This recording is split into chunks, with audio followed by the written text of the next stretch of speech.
सभी को मेरा नमस्कार। राजकीय स्नातकोत्तर महाविद्यालय सिवानी भिवानी हरियाणा से मैं Suman Devi, assistant professor Hindi, BA तृतीय वर्ष की कहानी, जिसका मुख्य विषय हरियाणवी कहानी की परंपरा और विकास लेकर आपके साथ। हरियाणवी भाषा में कहानी साहित्य की मात्रा बहुत ही कम हरियाणवी साहित्य में दिखाई देती है, लेकिन उपन्यासों के मुकाबले में ये फिर भी ठीक है। हरियाणवी भाषा की कहानी लेखन की ओर लेखकों की रुचि का झुकाव पिछले कई वर्षों से दिखाई दिया है। हरियाणवी कहानी विधा में नवीनतम शोधों के आधार पर हम कह सकते हैं कि हरियाणा के साहित्यकार माधव प्रसाद मिश्र द्वारा रचित लड़की की कहानी शीर्षक हरियाणवी भाषा की पहली कहानी है। डॉक्टर बाबूराम ने भी अपनी हिंदी साहित्य का इतिहास नामक ग्रंथ में यही कहानी प्रथम कहानी स्वीकारी है। डॉक्टर मुरारी लाल गोयल ने लड़की की बहादुरी शीर्षक कहानी न केवल हरियाणवी की बल्कि हिंदी की भी प्रथम कहानी बताई है। हरियाणवी भाषा की यह कहानी 1904 में प्रकाशित हुई।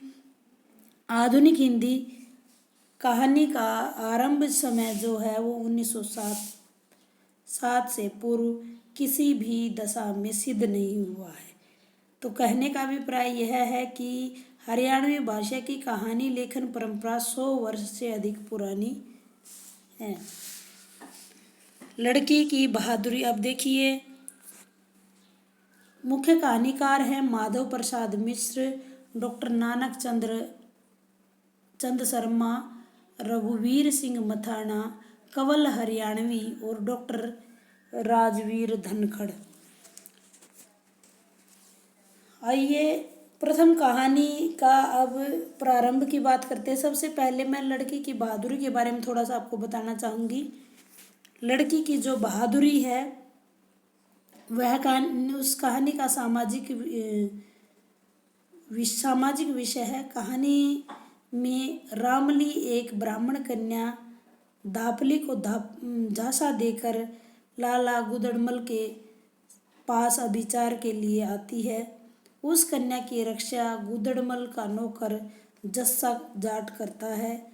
इस कहानी में तत्कालीन समाज में व्याप्त भ्रष्टाचार और पापाचार की समस्या की ओर उसके समाधान पर प्रकाश डाला है। ठेठ हरियाणवी भाषा में लिखी है।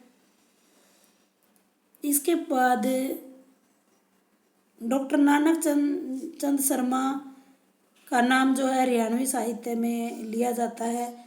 उनकी जो ये रचना है डाकी डाब खाना दूसरी प्रसिद्ध कहानी मानी जाती है।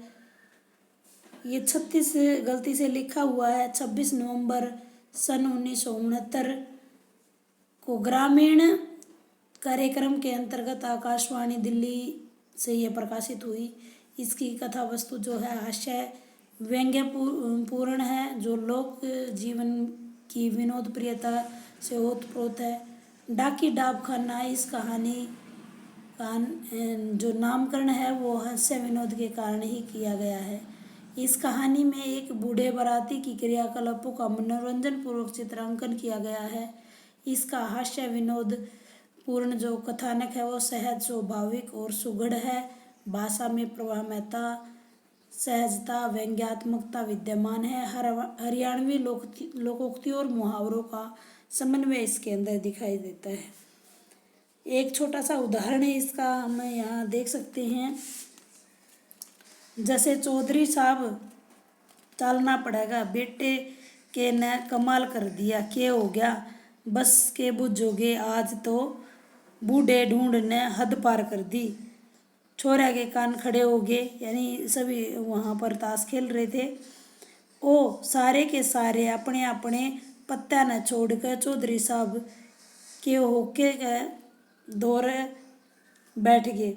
एक बार तो ऐसा लग गया जनू किसी ने चाणचक चिड़िया में डला फेंक दिया हो, और वे उड़ के किते दरख्त पर बैठकर ची ची ची ची करने लग रही हूँ। अब आपको पता ही चल गया होगा कि सफल संवाद और वर्णनात्मक शैली का प्रयोग इसमें किया गया है। रघुवीर सिंह मथाना की अगली कहानी है आपराधिक। रघुवीर सिंह कहानी साहित्य के समृद्ध कहानीकारक है। उनके कार्यों को बहुत ही सराहा गया है। 1922 में हरियाणा अध्यापक समाज पत्रिका में आपराधिक आंकड़े कहानी प्रकाशित हुई। इसकी कथा वस्तु पुलिस थाने के वातावरण को सजीव रूप से इस कहानी में उभारा गया है। पुलिस अधीक्षक एक थाने के प्रभारी को उसके थाने का निरीक्षण के दौरान लताड़ लगाकर चले जाते हैं। पुलिस अधीक्षक के जाने के बाद थाना प्रभारी अपने मातहत कर्मचारियों की सभा बुलाता है और सबको एक एक डिक्टेशन दर्ज कराने को कहता है। थाने के जो उसके अधीन कर्मचारी हैं वो रात को बस स्टैंड और रेलवे स्टेशन के गरीब लोगों को लाकर उन्हें भिन्न भिन्न अपराधों के तहत हवालात में बंद कर देते हैं और इस प्रकार से वो आपराधिक आंकड़ों को जुटा लेते हैं। इस कहानी में हरियाणा पुलिस की कार्यशैली कार्यप्रणाली को कहानी का कथा क्रम बनाकर के इस प्रकार से पिरोया है कि शासन और कानून व्यवस्था पर एक करारा व्यंग्य कस दिया है।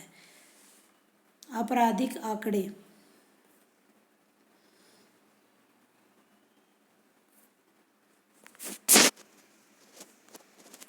तीसरा जो मुख्य इसका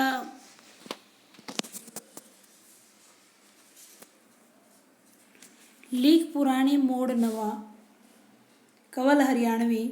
कंवल हरियाणवी कवि के रूप में प्रसिद्ध हैं। गद्यात्मक विधाओं में भी उन्होंने सफलता प्राप्त की है। 1995 में लीक पुरानी और मोड़ नवा शीर्षक से कहानी संग्रह प्रकाशित किया। इसमें कुल 12 कहानियां हैं। डॉक्टर बाबूराम ने इन कहानी संग्रह के विषय में कहा है कि यह कहानी संग्रह ग्रामीण संस्कृति तथा ठेठ हरियाणवी संस्कारों का आईना है। इन कहानियों में ग्रामीण व्यक्तियों की वृत्तियों का मूल रूप से वर्णन किया गया है। धन्नो, सरोजोका की आशा किरण नारी जीवन की समस्याओं पर आधारित है। इनकी जो हरियाणवी भाषा में अब तक के जो शोध हुए हैं उसमें से ये प्रथम कहानी संग्रह है।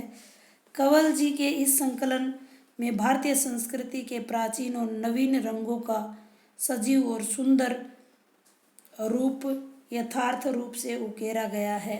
इस कहानी के पात्र जो हैं वो आसपास के ही हैं।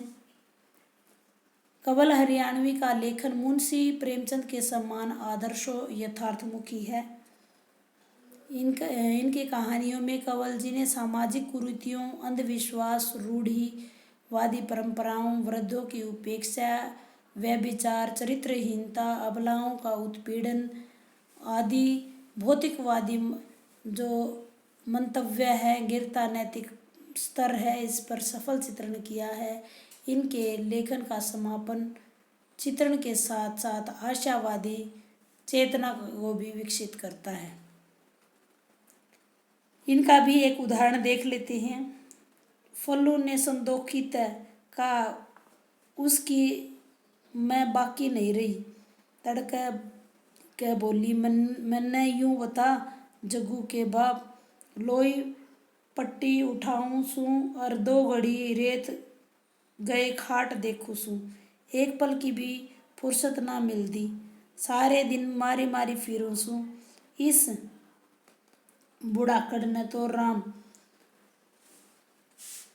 ठांदा भी कोनी, सारा दिन खाट पर पड़या रहे है, मस्ती छाने है और यार गेल ताश पिटे है और होके पाड़े है। पाठकों को भविष्य में भी कंवल जी की और कहानियां भी मिलनी अभी बाकी हैं। सरपंचनी और क्षणपथ। डॉक्टर राजवीर धनखड़ हरियाणवी कहानी साहित्य के विकास में भी इनका बड़ा योगदान है। इनके 2 कहानी संग्रह जो कि आपको स्क्रीन पे दिखाई दे रही है, सरपंचनी और क्षणपथ। सरपंचनी शीर्षक कहानी 1998 में प्रकाशित हुई, जिसमें 23 कहानियां हैं और 2000 में क्षणपथ प्रकाशित हुई, जिसमें 24 कहानियाँ हैं। वर्तमान युग की समस्याओं को उकेरती ये कहानियाँ हरियाणा की माटी से उपजी हैं। डॉक्टर धनखड़ की कहानियों के कथानक जो है बहुत ही विविध है और घटनाओं से संयुक्त हैं। इनकी भाषा जो है ठेठ हरियाणवी है। संवाद और वर्णनात्मक संवाद जो हैं छोटे छोटे हैं। वर्णनात्मक शैली का प्रयोग है और वातावरण को सजीव बनाने में और भाषा की रोचकता उत्पन्न करने में ये बहुत ही ज़्यादा सफल रही हैं।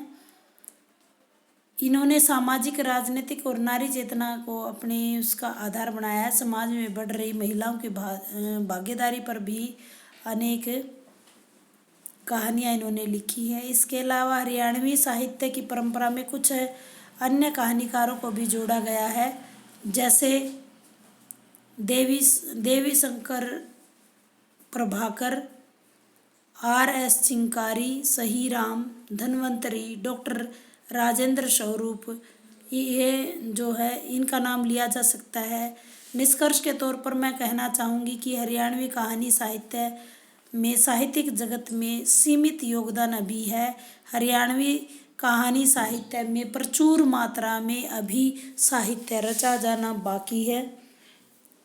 आइए अभ्यास कार्य की बात कर लेते हैं। अभ्यास कार्य में मैं आपसे पूछना चाहूँगी कि प्रथम हरियाणवी कहानी आप किसे मानते हैं? लड़की की बहादुरी कहानी का वर्ण विषय क्या था? डाकी डाब खाना कहानी किसकी है?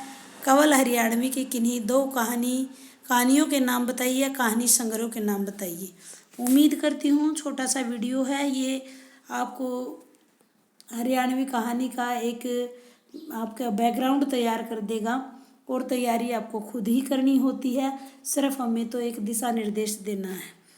उम्मीद करती हूँ वीडियो आपको पसंद आएगा। धन्यवाद।